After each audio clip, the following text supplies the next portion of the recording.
Lakini mbali tu ya maji kwamba si hatari, mtazamaji wa ITV, maji pia ni tiba. Kwa nini nakwambia ni tiba?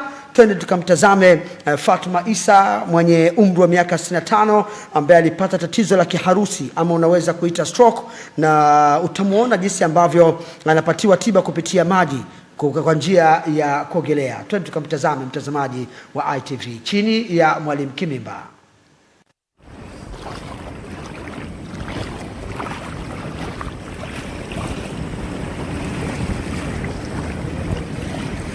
Mtazamaji wa ITV, huyu unayemtazama ni Fatma Isa mwenye umri wa miaka 65 ambaye alipata tatizo la kiharusi ama unaweza kuita stroke, na hapa anapatiwa tiba kupitia maji kwa njia ya kuogelea ambayo imekuwa na mafanikio makubwa kwa wagonjwa wengi wenye kiharusi.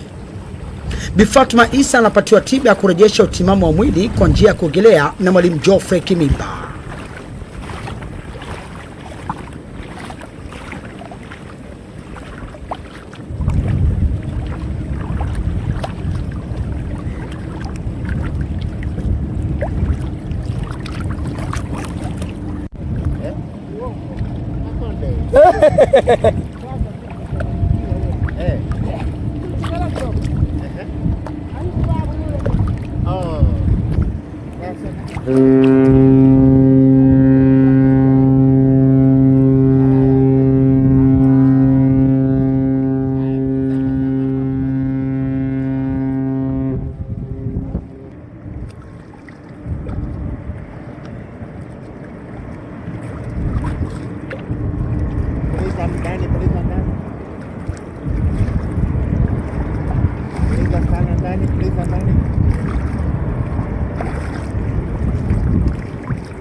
Mwalimu, uko darasani hivi sasa ukiwa unatoa mafunzo tiba, naweza kusema, kwa sababu inasaidia kuweza kutibu mtu. Hii ni therapy. Pia kwa muda gani umekuwa ukipatia huduma hii ya therapy, na alikuja ikiwa na tatizo gani mwalimu? Asante. Kama unavyomuona, ni mgonjwa ambaye alikuwa ameparalyze, alikuwa na shida ya mguu, mkono, lakini pia alikuwa na shida ya chakula, na sasa hivi ana wiki ya pili. Sasa hivi unaona amegaini, alikuwa hajui kabisa kuogelea. Cha kwanza tumempa ujuzi wa kuogelea, kama unavyomuona anaweza akazama mwenyewe, jambo ambalo alikuwa hawezi. Lakini pia ameweza kupata nafuu kubwa sana ya mwili. Mwili wake sasa hivi umeanza, kitu cha kwanza anapoanza kufanya mazoezi hapa, unaanza kuonekana zile dalili. Kwanza anaanza kunawili, unaona ile hali ya kukakamaa inakwisha. Lakini pia amepata balance, nguvu, mwili umeanza kupata nguvu. Na hapo utakavyomuona sasa hivi mtangazaji, nitampeleka kina kirefu, sio tu hapa. Nikimpeleka kina kirefu, nitamwacha huko, atafanya mazoezi ya kina kirefu. Pale kwenye kina kirefu anafanya mazoezi ya misuli. Unavyofahamu kwamba upande mmoja akiwa katikati ya maji anazunguka kirahisi, lakini upande mwingine kidogo inakuwa ni shida. Kwa hiyo akiendelea kufanya mazoezi, viungo vyake vinarudi katika hali ya kawaida. Bana, hapa kama unavyotazama sasa wanakwenda kina kirefu. Anampeleka kwenye kina kirefu cha maji ambacho ni tofauti na maji ambayo alikuwa anaogelea huko awali. Hii ni wiki ya pili tu hivi sasa yupo katika hali hii. Ni mgonjwa ambaye alikuwa ameparalyze, lakini anatumia maji kama tiba. Mazoezi ya kuogelea ni moja kati ya tiba kubwa sana ya wagonjwa ambao wameparalyze.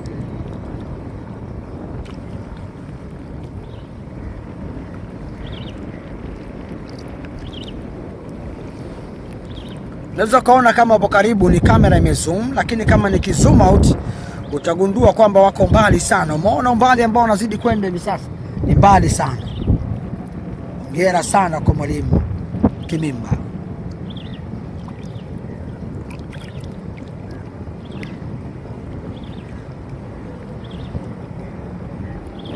naona amefika naye kwenye kina kirefu cha maji.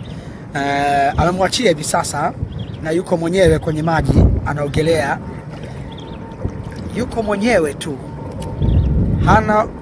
hana usaidizi wa mwalimu tena hapo, bali ana usaidizi wa maboya. Amemnyang'anya mwalimu boya moja, akabaki na boya moja na anaogelea kama kawaida. Anakuja taratibu kama unavyomwona, anarudi huku. Msogea na wewe, njoo simamia kwa hapa hivi. Nataka uzungumze kidogo tu shuhuda kuhusiana mabadiliko ya ndugu yako hapa.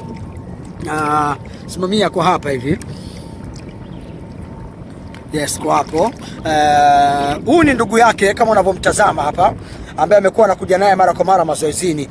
Kwanza majina yako kamili ni nani? Hadija Isa Nikalala. Hadija Isa, huyu ni nani kwako? Ni mama, ni bibi, ni nani? Dada. Ni dada. Huyu ni dada yako.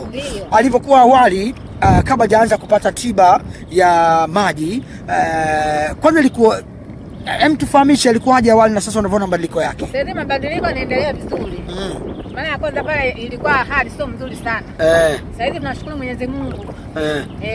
Sasa hivi walau mnaona anabadilika vizuri. Tangu mmeanza kuja mpaka sasa unaonaje nyumbani mabadiliko yake? Yanabadilika, niko kila siku tukija huko. Yanaendelea vizuri yani. Awali hali ilikuwaje? Tufahamishe jinsi ilivyokuwa awali. Ilikuwa mbaya. Vipi, alikuwa hawezi kutembea, hawezi kutembea kabisa. Lakini sasa hivi anafanya shughuli zake kama kawaida. Anafanya.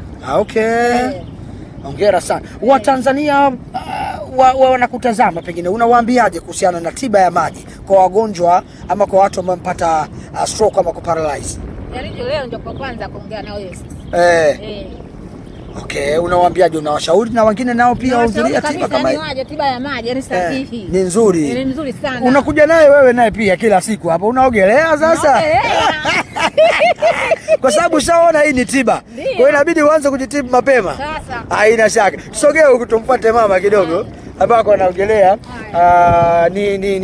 Ni dada yake huyu ambaye naye sasa hivi anahudhuria darasa la kuogelea baada ya kumwona mwenzake sasa improve. Kama unavyomtazama, improvement yake ni kubwa sana. Hivi sasa yuko peke yake kwenye maji akiwa na mwalimu tu, lakini sio kama anapata usaidizi wa mwalimu, la hasha.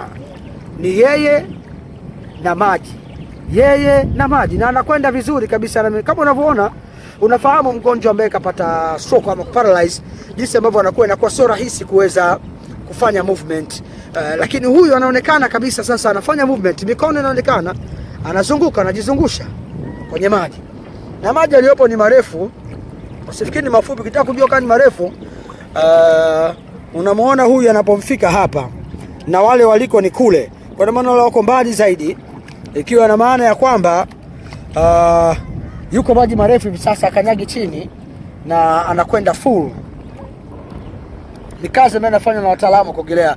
Mwalimu Kimimba ni mmoja kati ya maprofessional wa kuogelea ambaye yuko certified na mashirikisho makubwa ya mafunzo ya kuogelea duniani, na hii ni moja kati ya tiba anaitoa kwa Watanzania. Pengine hamfahamu wengi, lakini sasa inawezekana kama tufahamu kwamba kumbe inawezekana nawe pia ukamleta ndugu yako ama wewe mwenyewe ukaje ukapata mafunzo haya, kwa sababu yanakusaidia kuweza kutibu.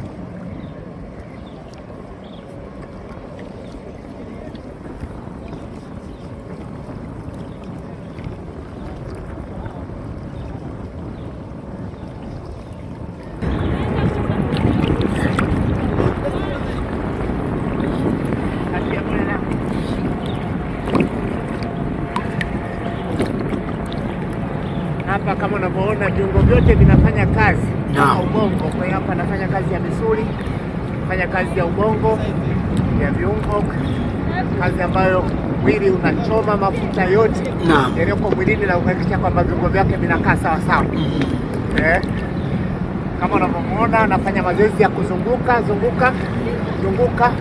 Anapozunguka mikono, miguu, ubongo unafanya kazi, anazunguka juu ya maji.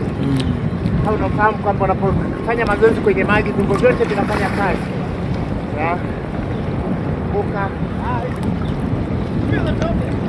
Kazi ambayo akiwa nje haiwezi imefanyika, lakini kwa usaidizi wa maji ni rahisi sana. Mama oye! Sema oye! Mama oye!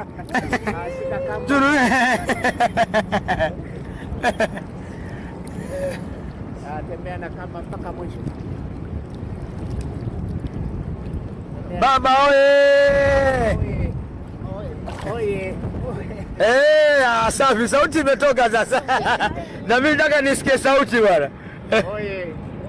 Oye! Unaisikiaje Watanzania wanakuangalia pale? Nataka uangalie, uambie hali yako, unajisikiaje? Safi. Sauti inatoka bwana. Unawaambiaje watu ambao wanaogopa kuja kufanya matibabu ya maji? Waje wafanye. Safi.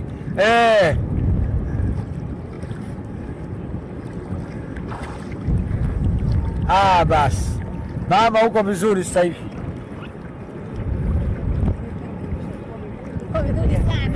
Na sauti inatoka ujue. Nipe 5. Maji ya kunywa, mpe maji ya kunywa. Letee maji. Hapa lazima apate maji ya kunywa kwa sababu maji yaliyotumika yametumika maji mengi sana. Kwa hiyo lazima apate maji fresh ili kuweza kureplace maji ambayo yametoka kutokana na nguvu alizotumia. Jasho limetoka lakini alikuwa hayoni. Mama, nikumbushe tena jina uliniambia nani? Fatma Isa. Yes, Fatma Isa, leo ikiwa wiki ya pili sasa tangu umeanza mazoezi, unaonaje maendeleo yako?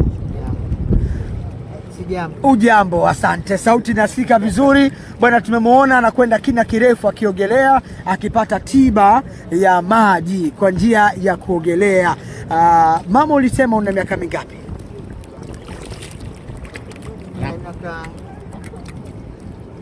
Unataka kunywa maji kwani? Hauna mwaka gani? Miaka mingapi sasa? Nina miaka 50 ngapi kwani? Bale miaka 50 na Mzaliwa na 65. 65 sasa hivi. Hongera mama. Bwana, miaka 65 ipo kwenye maji, anapiga mbizi kama kawaida. Ukipata shida ya stroke ama kuparalyze usiogope.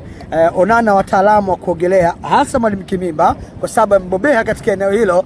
Ataweza kubadilisha namna ya mfumo wa maisha yako, ikiwemo kurejesha katika majukumu yako ya kila siku. Unamuona hapa miaka 65, wiki ya pili hivi sasa anaogelea na kwenda kina kirefu.